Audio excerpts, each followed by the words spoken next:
So, ito na guys, nalagyan na natin lahat ng flour. So, ready to fry na tayo.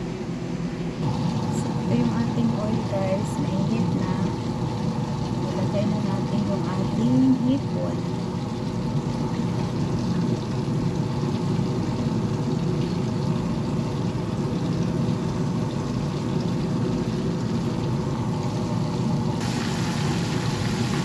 Antayin lang natin siya mag-golden brown.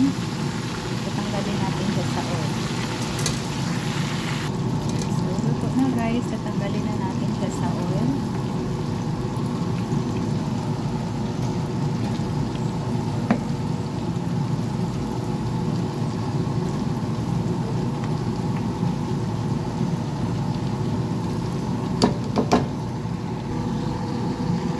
Drain lang natin para mawala yung oil. So, ito na guys. Luto na yung ating roasted na hipon.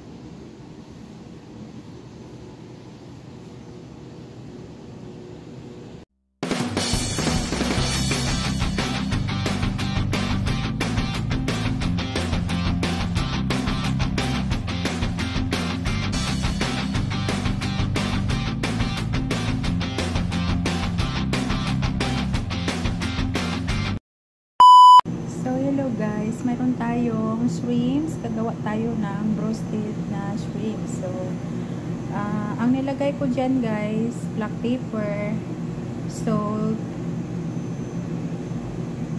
hot paprika, garlic powder, onion powder, cumin powder,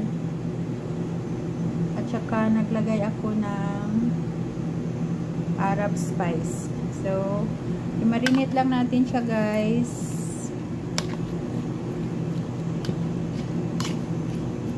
Ating isit aside dahil gagawa pa tayo ng white sauce. Dito sa bowl, mayroon tayong isang egg. Lagyan natin ng black pepper at saka salt.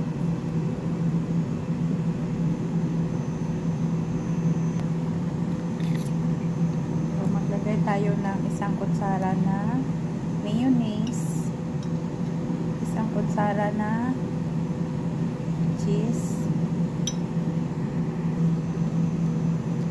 isang kutsara na basil cream.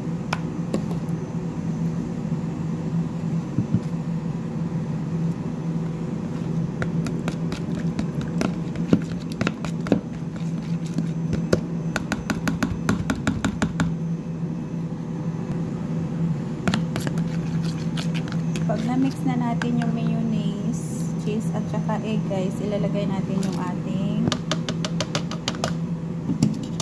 hipon.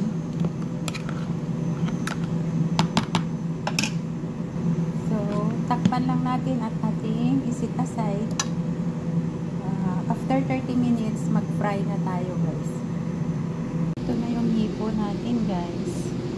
Ilalagay lang natin siya sa ating flour. Ayan, mayroon ako natapos. Hindi natin sinalilagay sa flour yung buntot niya guys. Ayan. So, ito na guys. Nalagyan na natin lahat ng flour. So, ready to fry na tayo. So, ito yung ating oil guys. Mainit na. Ilagay na natin yung ating hipon.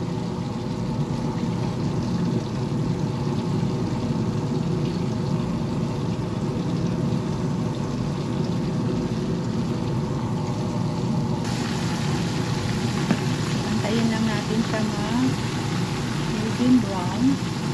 Tatanggalin natin siya sa oil. So, luto na guys. Tatanggalin na natin siya sa oil.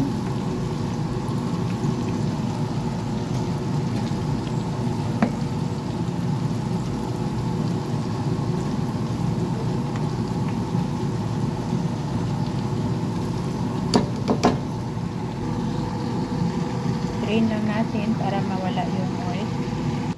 So, ito na guys. Luto na yung ating roasted na hipon.